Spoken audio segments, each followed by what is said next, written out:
ওকে, আসসালামু আলাইকুম। তো আগের দিন আমরা কি পড়েছিলাম? আগের দিনে আমরা কোনো পরিবাহের রোধ ওই পরিবাহের আকার আকৃতির উপর কিভাবে নির্ভরশীল, কিভাবে ডিপেন্ডেন্ট, সেটা আমরা আলোচনা করেছিলাম। ওকে, মানে একটা ওয়েল নোন ফর্মুলা শিখেছিলাম, সেটা হচ্ছে R is equal to rho into L by L. R equal to rho into L by L, তাই তো? এবার দেখো, তোমার আর ইজ ইকুয়াল টু কি ছিল? Rho into L by L. এবার আমি একটা ম্যাথ করবো, আজ আমরা কয়েকটা ম্যাথমেটিক্যাল এক্সাম্পল করার পর নেক্সট টপিকে আর কয়েকটা জিনিস আলোচনা করা হবে।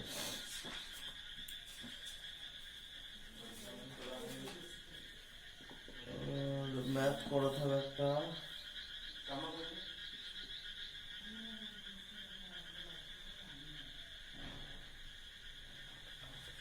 ওকে, তো দেখো একটা ম্যাথ আছে। ম্যাথটা হচ্ছে এরকম, বলছে কি যে কোনো পরিবাহীর, ম্যাথটা হচ্ছে কোনো পরিবাহীর দৈর্ঘ্য 100% বৃদ্ধি করলে ওই পরিবাহীর রোধ কত পার্সেন্টেজ বাড়বে আর কি। ফার্স্ট অফ অল কি বলেছে? কোনো পরিবাহীর দৈর্ঘ্য 100% বাড়ালে আর কি ওই পরিবাহের রোধ কত পার্সেন্টেজ বাড়বে। দেখো প্রবলেমটা এভাবে ডিল করো। এখানে যেহেতু পরিবাহের দৈর্ঘ্য বাড়ানো হয়েছে, মানে আকৃতির পরিবর্তন করা হয়েছে, তো কোনো পরিবাহীর আকৃতির যদি পরিবর্তন করা হয়, তাহলে পরিবাহের আকৃতির পরিবর্তন সম্পর্কিত আমাদের যে ফর্মুলা আছে সেটা জানতে হবে। ফর্মুলাটি কি? R equal to rho into L by ই বলা আছে। ক্লিয়ার? এবার তোমাকে বলেছে এই এলটা, এই পরিবাহীর দৈর্ঘ্য হিসেবে যদি এল থাকে, পরবর্তীকালে বাড়ানো হয়েছে কত? এল তো ছিল, এটা থেকে বাড়ানো কত হয়েছে? 100%, মানে 100/100, মানে ফাইনাল দৈর্ঘ্য বা লেন্থ 2l করা হয়েছে। ওকে, তো আমি যদি এটা আর বলি, আর এটা হচ্ছে আর চেঞ্জ, মানে চেঞ্জেবল রেজিস্ট্যান্স আর সি বলি, তাহলে রো ইনটু দৈর্ঘ্য চেঞ্জ হয়ে যাবে এল প্রাইম, এরিয়াও চেঞ্জ হয়ে যাবে এল প্রাইম। এবার এরিয়াটা কেন চেঞ্জ হলো? দেখো, আমি যদি এই পেনটা রয়েছে, এর একটা কি আছে? লেন্থ আছে। আমি যদি এই পেনটাকে টেনের দৈর্ঘ্য দ্বিগুণ করি, তাহলে কিন্তু এর যে ক্রস সেকশনাল এরিয়া, এটা কিন্তু আস্তে আস্তে ছোট হবে, আমি আগের দিনও বলেছিলাম। কিন্তু মজার ব্যাপার হলো, এই পেনটা যখন এরকম লেন্থ আছে, এর যা ভলিউম হবে, এর আমি লেন্থ যদি ডাবল করি, এর ভলিউম কি হবে? সেমই থাকবে। মানে কনজারভেশন অফ ভলিউম থেকে বলা যায় যে পরিবাহীর, আমি কি ধরেছি? পরিবাহীর আগে দৈর্ঘ্য ছিল এল, পরে টেনে দৈর্ঘ্য কত হয়েছে? 12 করা হয়েছে। আগে এরিয়া ছিল তোমার এ, তাহলে এখানে এরিয়াটা কি হয়ে যাবে? চেঞ্জ হয়ে যাবে এ প্রাইম। ওকে, তাহলে দেখো আমাকে বলেছে পরবর্তী দৈর্ঘ্য কত শতাংশ বৃদ্ধি পাবে, মানে পরবর্তী দৈর্ঘ্যটা বার করতে হবে। দেখো পরবর্তী দৈর্ঘ্য বার করতে গেলে আমাকে এখানে রোটা আছে কনস্ট্যান্ট, কোনো ব্যাপার নেই। এল প্রাইম পেয়ে গেছি, এ প্রাইমের ভ্যালুটা আমাকে বার করতে হবে। এ প্রাইমের ভ্যালুটা আমাকে বার করতে হবে। এ প্রাইমের ভ্যালু কি করে বার করবো? আমি কি বলছি? ভলিউমটা রিমেইনস আনচেঞ্জড। তাহলে আমি যদি বলি initial volume equal to final volume, ঠিক আছে? এটা আমি তোমাকে বলে দিলাম। এবার ইনিশিয়াল ভলিউমের যে জেনুইন, মানে জেনারেল ফর্মুলা হচ্ছে কি যে area into height, base area, specially base area into height. তার মানে কি, তার সাধারণত সিলিন্ড্রিক্যাল হয়, তারের এরিয়া কত ছিল? ইনিশিয়াল এরিয়া এ ছিল, ইনিশিয়াল লেন্থ কত ছিল? এল, ফাইনাল এরিয়া কত হয়েছে? এ প্রাইম। ওকে, আর ফাইনাল লেন্থ কত? 2l। তাহলে আমার কি দরকার? এ আর এ প্রাইম মধ্যে রিলেশন। তাহলে দেখো, আমি যদি তোমার এ বাই এ প্রাইম করি, এ বাই যদি এ প্রাইম করি, কত হবে? 2l by l, that is 2। এটা মনে রাখো।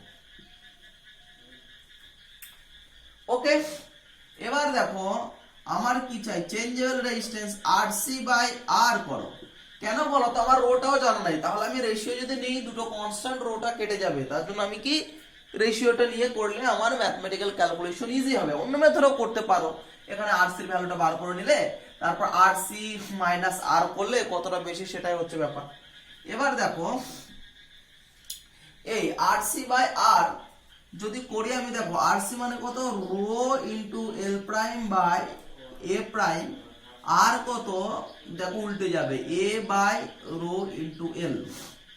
এবার দেখো রো থাক, এল প্রাইম মানে কি final volume 2l, final length sorry 2l, A prime দেখো এ প্রাইমটা থাক হলো 2l, আর এখানে রো ইন্টু এল বসিয়ে দিলাম। এবার দেখো এ বাই এ প্রাইম থাকছে না, A by A prime, A by A প্রাইমের ভ্যালু কত 2 বার করেছি ইন্টু 2। ওকে, তাহলে রো রো যদি কেটে যায়, এটা যদি কেটে যায় তাহলে কত হলো 4 হলো, বুঝতে পারলে? তাহলে আরসি ইকুয়াল টু কত 4r, ক্লিয়ার? তার মানে কি আর প্লাস 3r, তার মানে কি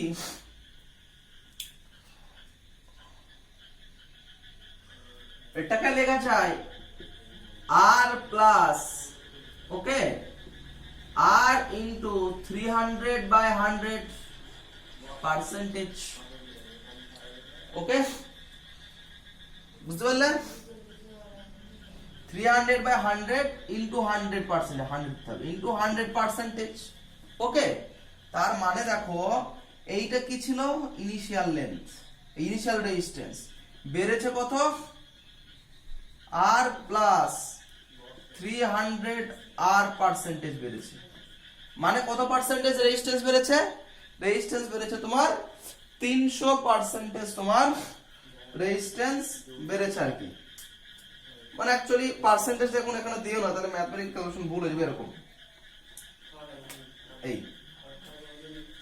আর প্লাস 3r করে দাও, আর প্লাস 3r, আর প্লাস 3r মানে রেজিস্ট্যান্স কত গুণ বেড়েছে 3 টাইমস, ঠিক আছে? তো তাহলে রেজিস্ট্যান্স বেড়েছে কত, দেখো আরসি মাইনাস যদি আর করো, এটা হচ্ছে রেজিস্ট্যান্স বেড়েছে মানে কত 3r।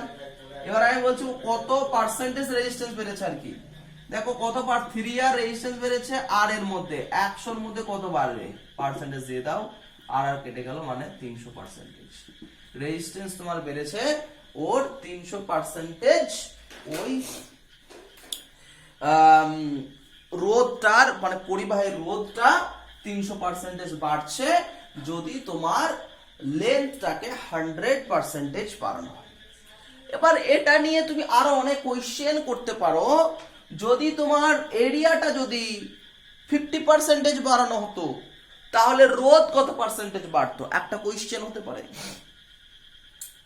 ওকে, তো ওইটা করবে আর কি, কোনো একটা পরিবাহীর এরিয়া 50% বাড়ানো হলে তার রোধ কত পার্সেন্টেজ বাড়বে বা কমবে।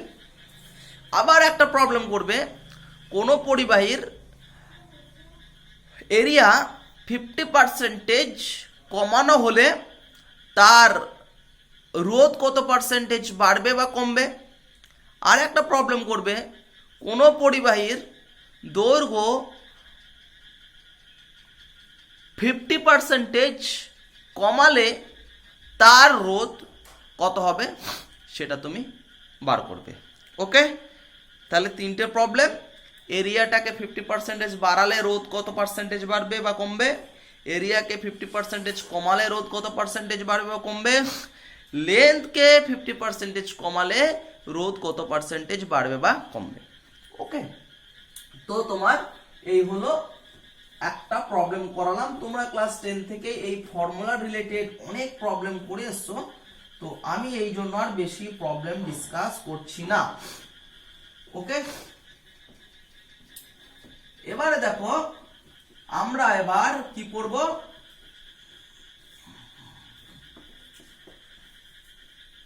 একটা জিনিস পড়ি। আমি আগের দিন আগের দিন কি বলেছি, আই, আই মানে কি,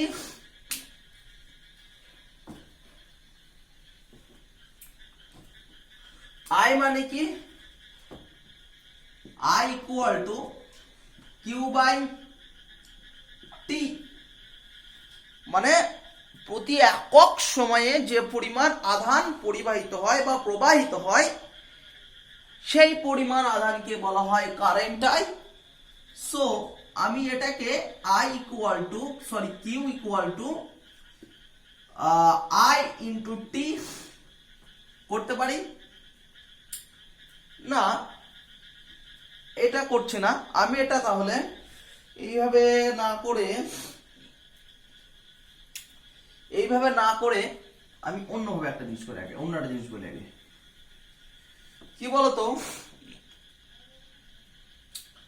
তোমার এই একটা ধাতব পরিবাহী তার রয়েছে, এর ভিতরে রেজিস্ট্যান্স আছে। তো এই এন্ডে যদি ভিএ ভোল্টেজ থাকে, এই এন্ডে ভোল্টেজ কত থাকে, ভিবি থাকবে। কেন স্যার? কারণ এখানে যদি পরিবাহীর বিভব ভিএ হয়, তাহলে এটা ধরো ভিএ গ্রেটার দেন ভিবি, মানে এটা উচ্চ বিভব, এই প্রান্তে নিম্ন বিভব, মানে ব্যাটারি ধরে নাও, একটা ব্যাটারি কানেক্টেড আছে, জাস্ট লুক লাইক দিস। তাহলে কারেন্ট এই দিকে যাবে। তো কারেন্ট যখনই এর ভিতর দিয়ে যাবে, এই রেজিস্ট্যান্স যদি আর হয়, এখানে ভোল্টেজ ড্রপ কত হয়ে যাবে, বিভব পতন আইআর হয়ে যাবে। তাহলে এখানে যদি তোমার ভিএ পরিমাণ থাকে, যখন কারেন্টটা এখানে পৌঁছাবে আর ভিএ পরিমাণ থাকবে, কমে যাবে কত পরিমাণ, আইআর পরিমাণ কমে যাবে। তো সেই জন্য এখানে ভোল্টেজ কি ধরেছি, ভিবি ধরেছি, মানে এখানে যা ভোল্টেজ হবে এই এন্ডে ভোল্টেজটা আলাদা হবে। মনে রাখো, এই রেজিস্ট্যান্স যদি না থাকতো, ভোল্টেজ কিন্তু এখানে যা হতো এখানেও তাই হতো, কারণ কোন রকম ভোল্টেজ ড্রপ হতো না। সো এটা ক্লিয়ার যে এইখানে I into, according to the Ohm's law, এখানে আই ইন্টু আর পরিমাণ কি হবে, ভোল্টেজ পতন হবে। তাহলে এইখানে কত ছিল, ভিএ পরিমাণ ভোল্টেজ ছিল, ঠিক আছে। তো এবার এইখানে কতটা পতন হলো, নষ্ট হয়ে গেল কত, আইআর ভোল্টেজ নষ্ট হয়ে গেল।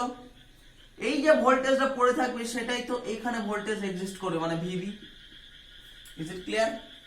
This implies VA minus VB is equal to I into R. দেখো এটাই ওহমস ল, যে কোন পরিবাহীর দু প্রান্তের বিভব প্রভেদ is directly proportional to the current flows through the circuit. এটাই ওহমস ল, আরটা কনস্ট্যান্ট, আগের দিন বলেছিলাম। তাহলে VA minus VB is equal to I into যদি R হয়, তুমি VA minus VB রাখো, ওকে।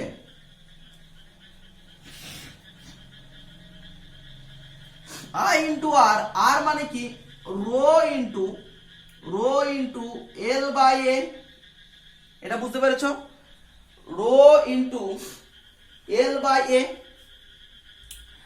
আর I মানে কি, যদি t সময় ধরে কারেন্ট ফ্লো হয়, Q by T। জাস্ট আমি I এর ভ্যালু পুট করেছি Q by T, R এর ভ্যালু পুট করেছি rho into L by A। So এই ইকুয়েশনটা সিম্পলিফাই করে Q ইকুয়াল টু কত হচ্ছে, দেখো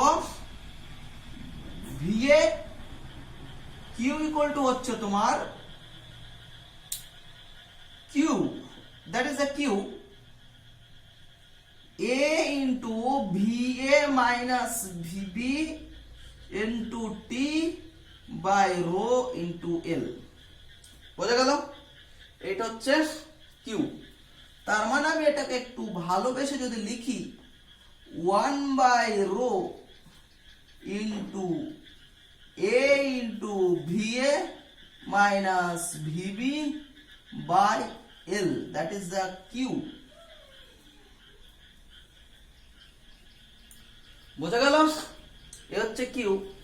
ক্লাস 11 আমি তোমাদের কন্ডাকশন অফ হিট চ্যাপ্টারে পড়েছিলাম, এবং সেখানে পড়াতে গিয়ে আমি মানে কি থার্মাল রেজিস্ট্যান্স বলে একটা কথা বলেছিলাম, মনে আছে? একটা কানেকশন করে দিয়েছিলাম থার্মাল রেজিস্ট্যান্স সম্পর্কে একটা।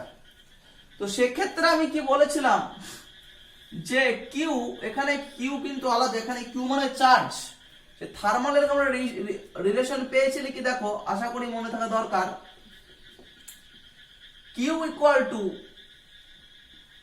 এ into T2 minus T1 by L into K. বোঝা গেল? সরি, এখানে একটা টি হবে, টি হবে একটা, টি না টিটা দিতে হবে, ইন্টু এখানে কি ছিল, একটা টি ছিল। বোঝা গেল?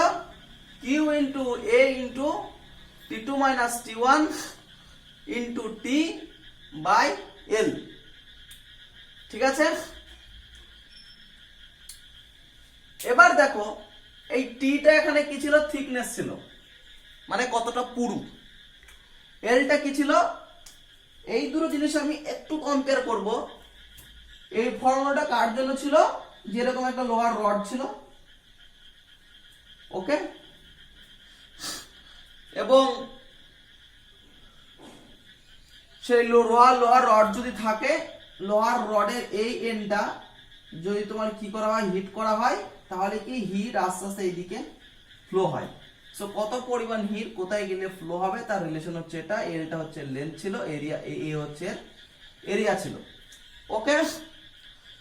এবার দেখো এইখানে কে ফ্লো হচ্ছিল, হিট, এই দিক থেকে এইদিকে হিট ফ্লো হচ্ছিল। যদি তুমি এই সার্কিটে আসো, এই সার্কিটে দেখো কারেন্ট এইদিকে ফ্লো হচ্ছে, কারেন্ট নয় সরি, চার্জ ফ্লো হয়, কারেন্ট ফ্লো হয়। কারেন্ট একটা জিনিস, মানে চার্জ ফ্লো হওয়ার ঘটনাকে আমরা কারেন্ট বলি। আলটিমেটলি কে ফ্লো হচ্ছে, চার্জ ফ্লো হচ্ছে। এখানে কে ফ্লো হচ্ছিল, হিট ফ্লো হচ্ছিল।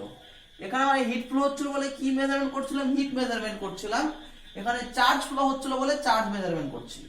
রিলেশন কি, a into T2 minus T by L, a into VA minus V by T2। মানে দেখো এই দুটো রিলেশনের এই জায়গাটা আর এই জায়গাটা হুবহু এক। লেন্থ যত বাড়বে আস্তে আস্তে কিউ এর পরিমাণ কি হয়ে যাবে, কমে যাবে। এরও লেন্থ যত আস্তে আস্তে বাড়বে, তোমার মানে চার্জের আধানের প্রবাহের পরিমাণ কমে যাবে। কেন বলেছিলাম যে লেন্থ বাড়লে কি ধাক্কা বেশি হবে ইলেকট্রনগুলোর মধ্যে, তো আলটিমেটলি কমে যাবে। যাই হোক, তো অ্যাকচুয়ালি এই দুটো ইকুয়েশন যদি কম্পেয়ার করি, কে ইকুয়াল টু 1/ρ বলতে পারি। মানে কে এখানে যে রোল প্লে করছে, 1/ρটা সেম রোল প্লে করছে। কে এর এখানে নাম ছিল থার্মাল কন্ডাক্টিভিটি, তাহলে আমি 1/ρ কে বলতে পারি তোমার ইলেকট্রিক্যাল কন্ডাক্টিভিটি। বোঝা গেল? ইলেকট্রিক্যাল কন্ডাক্টিভিটি, তাহলে 1/ρ কে কি বলা হয়, ইলেকট্রিক্যাল কন্ডাক্টিভিটি, ওকে। এই দেখো ভালো করে দেখো, K is proportional to 1/ρ, okay, K is proportional to 1/ρ মানে ইলেকট্রিক্যাল কন্ডাক্টিভিটি। এখানে কে ই দিয়ে এটা, এখানে কে মানে থার্মাল কন্ডাক্টিভিটি, এখানে কে ই দিয়ে দিলাম মানে কি ইলেকট্রিক্যাল কন্ডাক্টিভিটি। এখানে কে ই না দিয়ে এর সুন্দর নাম দেওয়া হয় সিগমা। কি বলা হয়, সিগমা। তাহলে সিগমা ইকুয়াল টু 1/ρ, এটার নাম হচ্ছে কি যে তোমার ইলেকট্রিক্যাল কন্ডাক্টিভিটি। দেখো, আর রো প্রপোর্শনাল টু কি, rho R proportional to R is equal to rho into L by A. তাহলে R proportional to rho, that is rho proportional to R. মানে কন্ডাক্টিভিটি থেকে আমি কি জানতে চাইছি, কোন পরিবাহীর যদি রোধ বেশি হয়, তাহলে কি থাকবে, ও রো বেশি হবে। আর কোন পরিবাহীর রো যত বেশি হবে তার ইলেকট্রিক্যাল কন্ডাক্টিভিটি কি হবে, তত কম হবে। কন্ডাক্টিভিটির বাংলা হচ্ছে পরিবাহিতাঙ্ক। কি পরিবাহিতাঙ্ক, তড়িৎ পরিবাহিতাঙ্ক এর বাংলাটা। তাহলে দেখো কোন রো যত বেশি হবে আর পরিবাহিতাঙ্ক তত কম হবে। রো বেশি হওয়া মানে কি, ওর রেজিস্ট্যান্স যত বেশি হবে পরিবাহিতাঙ্ক তত কম হবে। এবার দেখো অফকোর্স পরিবাহিতাঙ্ক তাহলে কি মেজারমেন্ট করছে, কোন পরিবাহীর ভিতর দিয়ে তড়িৎ পরিবহন করার ক্ষমতাটাই হচ্ছে তোমার অ্যাকচুয়ালি পরিবাহিতাঙ্ক মেজারমেন্ট করছে। কেন বলতো, আর যদি বাড়ে রেজিস্ট্যান্স বাড়লে কি হবে, কারেন্ট কমবে, পরিবাহিতাঙ্ক কি হবে, কমে যাবে। কেন, আর কমলে রো কমবে, রো কমলে 1/ρ বাড়বে, মানে সিগমা কি হবে, বাড়বে। তার মানে কি কোন পরিবাহীর পরিবাহিতাঙ্ক হচ্ছে সিগমা, তড়িৎ পরিবাহিতাঙ্ক। এই সিগমা হচ্ছে কোন পরিবাহী কতটা কারেন্ট ফ্লো করতে পারবে কিংবা কতটা করতে পারবে না সেটা তার ভ্যালু দেখে আমরা বুঝে ফেলবো। এই পরিবাহিতাঙ্কের ভ্যালু যত বেশি হবে তার পরিবাহিতা কি হবে তত বেশি হবে। সিগমার ভ্যালু যত কম হবে তার পরিবাহিতাঙ্ক তত কম হবে এবং তার রেজিস্ট্যান্স কি হবে তত বেশি হবে। ওকে, এই হচ্ছে তোমার ব্যাপার।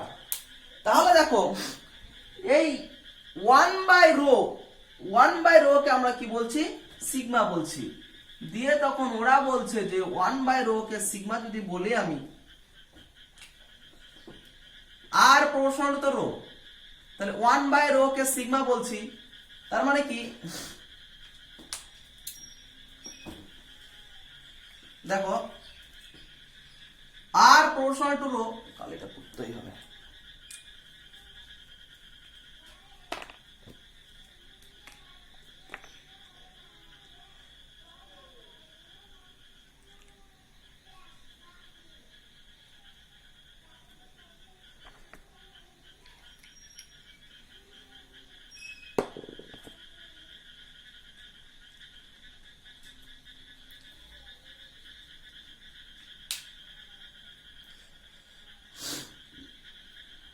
Okay, anyhow.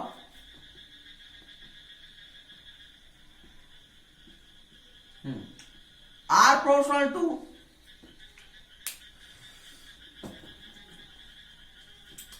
কি আছে? R proportional to rho, 1/r proportional to 1/ρ হবে। এই 1/r কে একটা নাম দেওয়া হলো ধরো না y, আর 1/ρ কি একে বলা হয় কি? 1/ρ কে সিগমা। এই y এর নাম দেওয়া হলো তড়িৎ পরিবাহিতা। ওকে, তাহলে সিগমা, তাহলে তড়িৎ পরিবাহিতা প্রপোর্শনাল টু কি হবে? তড়িৎ পরিবাহিতাঙ্ক। তড়িৎ পরিবাহিতাঙ্ক যত বেশি হবে তড়িৎ পরিবাহিতা তত কি হবে? বেশি হবে। আমরা কোন পরিবাহীর কত তড়িৎ পরিবহন করতে পারবে সেটা মাপার জন্য এই কোয়ান্টিটিটাকে নতুন ডিফাইন করি, এটাকে বলা হয় y। y কি বলা হয়? তড়িৎ পরিবাহিতা ইজ ইকুয়াল টু 1/r। তাহলে তড়িৎ পরিবাহিতার একক কি? Ohm inverse. ওহম ইনভার্স, এটাকে সুন্দর করে লেখা হয় মো, mho, উল্টে দেওয়া হয় mho, মো। এই হচ্ছে তোমার তড়িৎ পরিবাহিতা এবং তড়িৎ পরিবাহিতাঙ্ক বললাম। তাহলে দেখো কোন পরিবাহীর তড়িৎ পরিবাহিতা বেশি হলে তড়িৎ পরিবাহিতাঙ্ক বেশি হবে। তাহলে এবারে এটা উল্টে দাও, কোন পরিবাহীর তড়িৎ পরিবাহিতা বেশি হলে রোধ কি হবে? কম হবে। রোধ কম হলে কি হবে? রো কম হবে। বোঝা গেল? অ্যাকচুয়ালি এর একটা ইনভার্স কোয়ান্টিটি বার করলাম। স্যার এর ফিজিক্যাল ইন্টারপ্রিটেশন কি? Physical interpretation nothing, just opposite to the resistance.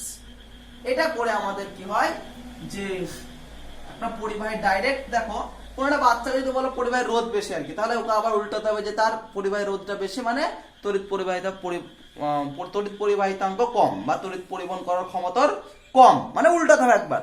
আর আমি যদি ডাইরেক্ট 1/r নামে একটা কোয়ান্টিটি ডিফাইন করি যেটা y, মানে এই কোয়ান্টিটিটা যদি বেশি হয় তার মানে তড়িৎ পরিবাহিতা বেশি, কিংবা কম হলে তার মানে তড়িৎ পরিবাহিতা কম, এটা ডিরেক্টলি পাচ্ছে। এই জন্য এই কোয়ান্টিটিটাকে তোমার আর কি ডিফাইন করা হয়েছে। পরবর্তীকালে এটার অ্যাডভান্টেজ আরও রয়েছে। ওকে, তাহলে এই হয়ে গেল তোমার তড়িৎ পরিবাহিতা এবং তড়িৎ পরিবাহিতাঙ্ক। এবার দেখো আমি তোমাদের রস্য বর্তনী বলে একটা জিনিস কথা বলবো আর কি। রস্য বর্তনী বা শর্ট সার্কিট কাকে বলা হয়? শর্ট সার্কিট বলতে দেখো একটা যখন ব্যাটারি থাকে, ব্যাটারি ব্যাটারি যদি থাকে একটা এরকম একটা battery, just consider it is as a battery. এখানে কি থাকে? একটা পজিটিভ এন্ড, এটা হচ্ছে নেগেটিভ এন্ড। মানে এখানে প্রচুর হাই পোটেনশিয়াল, প্রচুর পজিটিভ চার্জ আছে, এখানে কি এক্সেস নাম্বার অফ ইলেকট্রন আছে, এর মিডলে একটা ওয়াল আছে, ইলেকট্রনগুলো এখানে ইজিলি যেতে পারে না। হচ্ছে ব্যাপার।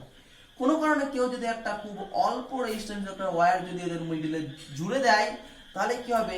এই হাই রেজিস্ট্যান্সের মানে কি ইলেকট্রনগুলো খুব তাড়াতাড়ি এটার ভিতরে ছুটতে শুরু করবে। আর যত তাড়াতাড়ি ইলেকট্রনগুলো ছুটবে ওদের মধ্যে কলিশন কি হবে? তত বেশি হবে। জাস্ট লাইক একটা ব্রিজ আছে, ওকে, একটা সরু ব্রিজ আছে, ব্রিজে মানুষগুলো কি হবে? আস্তে আস্তে আস্তে আস্তে হেঁটে যাচ্ছে, দেখবে মানুষ পড়বেও না, সব মানুষ টুকটুক করে পার হয়ে যাবে। কিন্তু ওই ব্রিজ দিয়ে যদি মানুষগুলো সবাই ছুটতে শুরু করে বিশাল জোরে আর কি, সবাই ওই দিয়ে যে আসছে সেও ছুটছে, এই দিক থেকে যারা আসছে সেও ছুটছে, তাহলে কি হবে? একে অপরের মধ্যে শুধু দুমদাম কলিশন হবে, দুমদাম এও পড়বে। আলটিমেটলি যে কারোর ব্রিজটা পার হতে অনেক বেশি সময় লাগবে, যতটা না সময় লাগবে যদি হেঁটে সুন্দরভাবে আস্তে আস্তে যেত আর কি। তার মানে কি, যত হাই ভেলোসিটি নিয়ে যাবে আর কি, ভেলোসিটি ছোটা মানে কি, ভেলোসিটি যত বাড়বে তাদের মধ্যে কলিশন বা ধাক্কা কি হবে তত বাড়বে। এখানে ইলেকট্রন গুলো ছিল, এখানে একটা ওয়্যার দিয়ে কানেক্ট করে দিলাম, এরা প্রচুর হাই ভেলোসিটি আসতে শুরু করবে, মানে দুমদাম করে কলিশন করবে। দুমদাম করে কলিশন করলে কি হবে, ইলেকট্রন গুলো একে অপরের সঙ্গে কলিশন করলে কি করে, হিট উৎপন্ন হবে। যে কোনো ধাক্কা, পৃথিবীতে যে কোনো ধাক্কা দাও, দুটো ধাক্কা ক্রিয়েট হলেই কি হবে, ওদের মধ্যে একটা হিট ক্রিয়েট হবে। আর যদি হিট ক্রিয়েট হয় তার মানে কি, এখানে এর ভিতরে ইলেকট্রন গুলো প্রচুর পরিমাণে হিট ক্রিয়েট করছে, মানে কি এই তারটা কি হয়ে যাবে, গরম হয়ে যাবে। ইভেন যদি তোমার ব্যাটারিটা হাই পাওয়ার থাকে, এই তারের মিডলে যদি কোনো পাখা বাল্ব লাগানো থাকে, তার ভিতরে পাখা বাল্বের ভিতরে তার থাকে কয়েল জোরে জোরে, সে তারগুলো গরম হয়ে যাবে, একটা টাইম পর তারগুলো পুড়ে যাবে আর কি। যদি প্রচুর পরিমাণে হাই পোটেনশিয়াল থাকে, এটা ইলেকট্রনগুলো অতিরিক্ত ধাক্কা খাওয়ার ফলে আর কি তারগুলো কি হয়ে যাবে, তোমার পুড়ে যাবে, ফ্যান পাখা সবকিছু খারাপ হয়ে যেতে পারে। এই ঘটনাটাকে মানে ব্যাটারির পজিটিভের সঙ্গে ব্যাটারির নেগেটিভ এন্ডের ডিরেক্ট কোনো একটা ওয়্যার মানে রেজিস্ট্যান্সলেস ওয়্যার দিয়ে যদি কানেক্ট করে দিই, প্রচুর পরিমাণে হিট উৎপন্ন হবে এবং সমস্ত বর্তনী ক্ষতিগ্রস্ত হতে পারে, মানে পুড়ে যাবে আর কি। এই জিনিসটা অ্যাভয়েড করার জন্য কি করা হয়, বাড়িতে যে বৈদ্যুতিক লাইন থাকে, মানে এটাকে বলে হর্ষবর্তনী বা শর্ট সার্কিট, এবার এর ইফেক্টটা কি, পুড়ে যাবে। এই জিনিসটাকে অ্যাভয়েড করতে গেলে কি করতে হয়, বাড়িতে যে বৈদ্যুতিক কারেন্ট আছে, কারেন্টে দেখবে মিটারের কাছে একটা ফিউজ বসানো থাকে, ফিউজে কি থাকে, একটা খুবই সরু তার থাকে আর কি, সেই তারটা ব্যাটারির পজিটিভ নেগেটিভ সঙ্গে কানেক্টেড থাকে। এবার যদি কোনো কারণে ভোল্টেজ হাই ভোল্টেজ হয়ে যায়, প্রথমে কারেন্ট এই তারটাতে যায় ফিউজ তারের ভিতর দিয়ে, এবার কি প্রচুর হাই ভোল্টেজ হয়ে গেলে আর কি হবে, এই তারটা ফিউজ তারের ভিতরে যখন কারেন্ট যাবে প্রচুর হিট উৎপন্ন হবে, প্রচুর হিট উৎপন্ন হলে কি হবে, তারটা পুড়ে যাবে, পুড়ে যাওয়া মানে কি এখানেই সার্কিটটা ব্রেক হয়ে গেল। এবার এখান থেকে কারেন্ট গুলো এসে বাড়ির ফ্যান পাখা লাইট আছে আর কি। তো যদি এই তারটা মানে এর গলনাঙ্ক এই তারের গলনাঙ্ক থেকে অনেক বেশি, তার মানে এ যে টেম্পারেচারে গলবে এর তার থেকে বেশি টেম্পারেচার লাগবে বলতে, তার মানে কি যখন এখান থেকে কারেন্ট যাচ্ছে হিট উৎপন্ন হচ্ছে, যে হিট উৎপন্ন হচ্ছে আর কি, এ হয়তো গলেনি, কিন্তু আস্তে আস্তে যত কারেন্ট যাবে ধাক্কা কি হবে, তত বেশি হবে, হিট কি হবে, আস্তে আস্তে বাড়তে থাকবে। তো আলটিমেটলি খুব বেশি হিট উৎপন্ন হলে আগেই এখানে পুড়ে গিয়ে ফিউজটা, এটাকে বলে ফিউজ, এটা পুড়ে গিয়ে কি করে সার্কিটটাকে ডিসকানেক্ট করে দেয়। তাহলে পুড়ে যাওয়া মানে এখান থেকে কারেন্ট যাবে না, এই ফ্যান পাখাগুলো কি থাকে, সেফ থাকে। এটা হচ্ছে শর্ট সার্কিট এবং এর অ্যাডভান্টেজ বললাম, পরীক্ষায় আসতে পারে 2 নম্বর হিসাবে, খুবই ইম্পর্টেন্ট জায়গাটা। ওকে,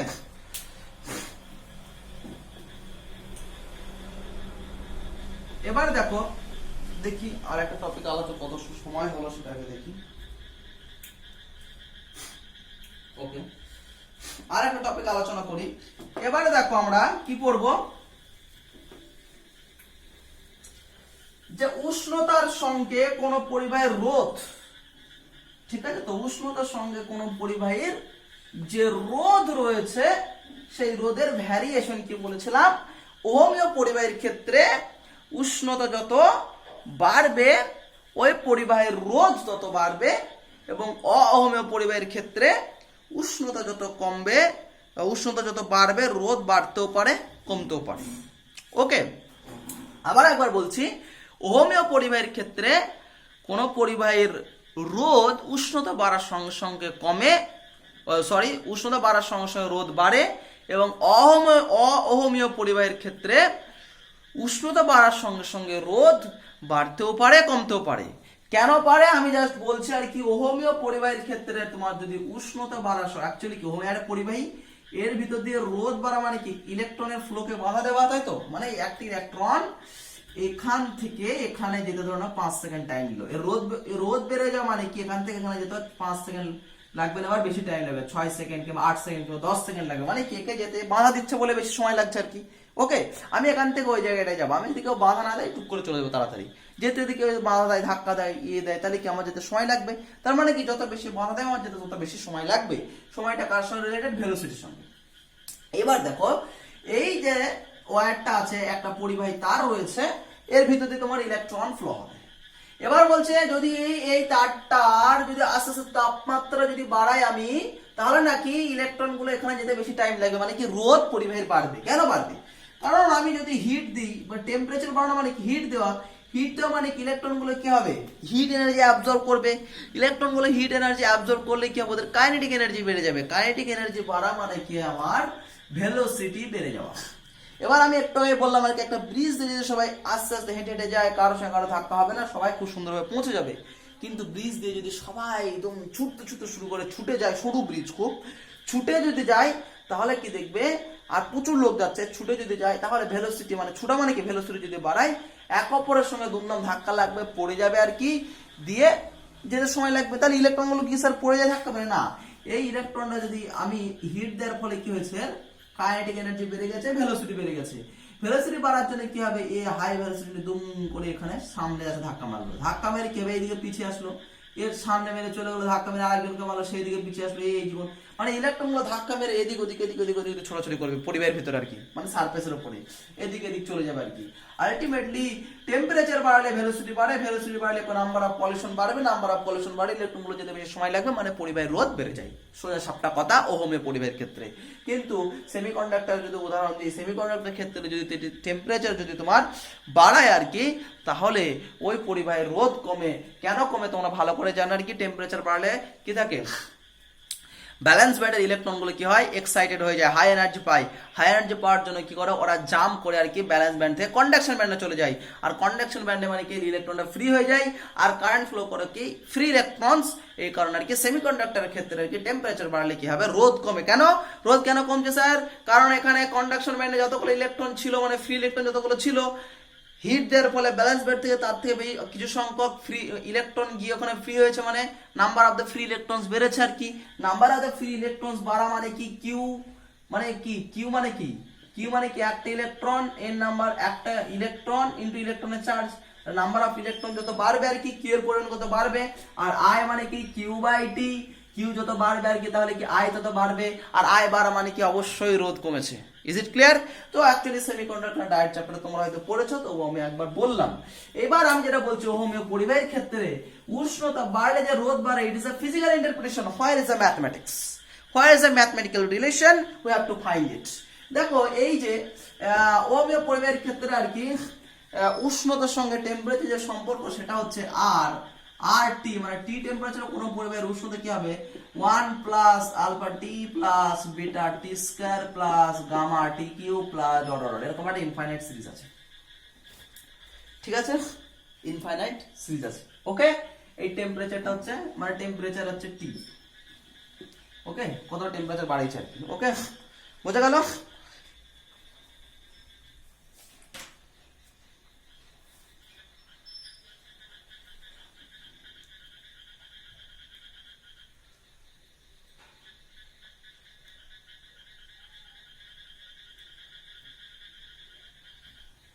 ওকে, এই টিটা কি বলতো, এই টিটা কিন্তু কোনো টেম্পারেচার নয়, মানে টেম্পারেচার পরিবর্তন। ধরো নাও আমি 10 ডিগ্রি সেন্টিগ্রেড টেম্পারেচার ছিল, তাহলে এর পরিবাহের রোধ মানে উষ্ণতা বাড়ালাম 12 ডিগ্রি সেন্টিগ্রেড করলাম।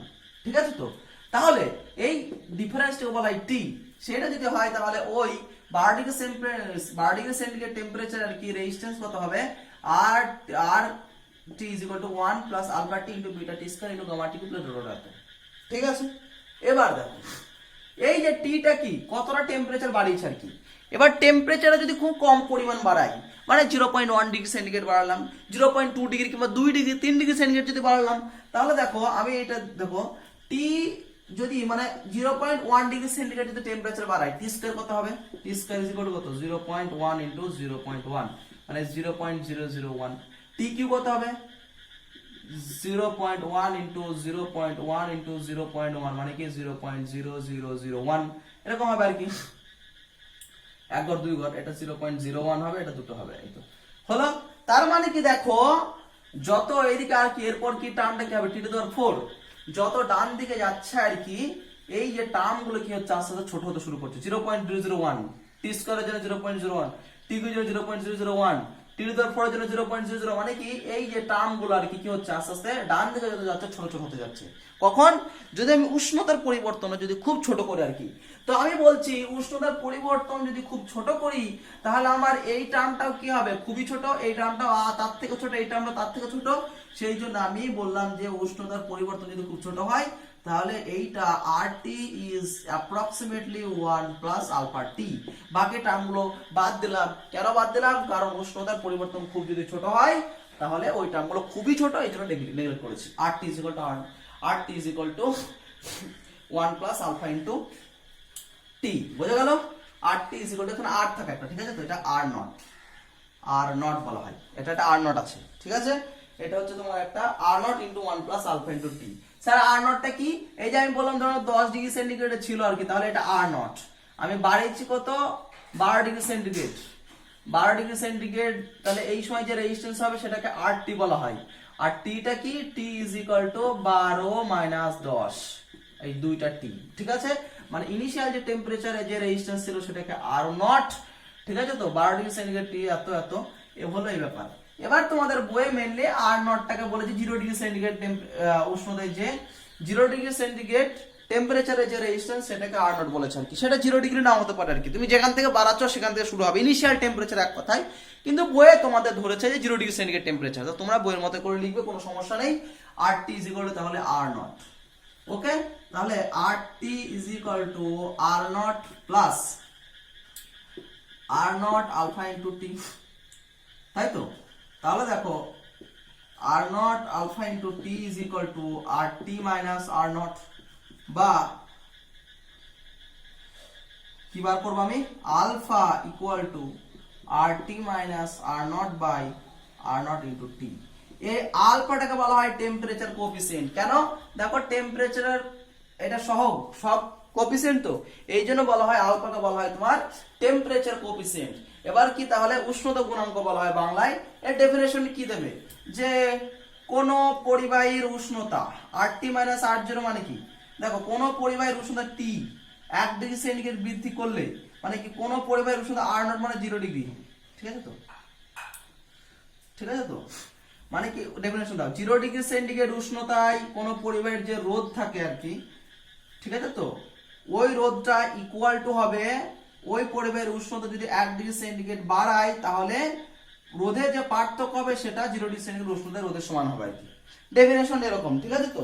এবার দেখো 0 ডিগ্রি সেন্টিগ্রেড উষ্ণতায় একক রোধ বিশিষ্ট কোনো পদার্থের প্রতি 1 ডিগ্রি সেন্টিগ্রেড উষ্ণতা পরিবর্তনের জন্য যে রোধের পরিবর্তন হয়, কি বলছে দেখো, 0 ডিগ্রি সেন্টিগ্রেড উষ্ণতায় একক রোধ বিশিষ্ট কোনো পদার্থের উষ্ণতা 1 ডিগ্রি সেন্টিগ্রেড বৃদ্ধি পেলে ওই পরিবাহীর যে রোধের পরিবর্তন ঘটে সেটাকে বলে আলফা। মানে R T minus R naught equal to, যদি আলফা বলি তাহলে এটাকে 1 করতে হবে, এটাকে 1 করতে হবে, ব্যাস। 0 ডিগ্রি সেন্টিগ্রেড উষ্ণতায় একক রোধ বিশিষ্ট মানে কি আর নট সমান 1 ধরেছে। কোন পরিবাহী পদার্থের উষ্ণতা টি মানে 1 ডিগ্রি সেন্টিগ্রেড বৃদ্ধি করলে ওই পরিবাহীর রোধে যে পার্থক্য ঘটে সেটাই আলফা সমান হচ্ছে, তাহলে সেটাকে বলা হয় উষ্ণতা গুণাঙ্ক। তো উষ্ণতা গুণাঙ্ক তোমার সংজ্ঞা দেওয়া হয়ে গেল, ওকে? ঠিক আছে, এই হচ্ছে উষ্ণতা গুণাঙ্কের সংজ্ঞা। এবার তোমার বিভিন্ন পদার্থের আর কি উষ্ণতা গুণাঙ্ক দেওয়া হয়েছে। এবার কোশ্চেন হলো এই আলফাটা জানলে আর কি, দেখো R T is equal to R naught into 1 plus alpha T. তো এই আলফাটা যদি কোনো পরিবাহীর আমি জানি তাহলে পরিবাহীর উষ্ণতা বাড়ার সঙ্গে সঙ্গে তার আর কি তোমার তোমার রোধ কত হবে সেটা ইজিলি পেয়ে যাব। মানে আর টি, দেখো কি বললাম,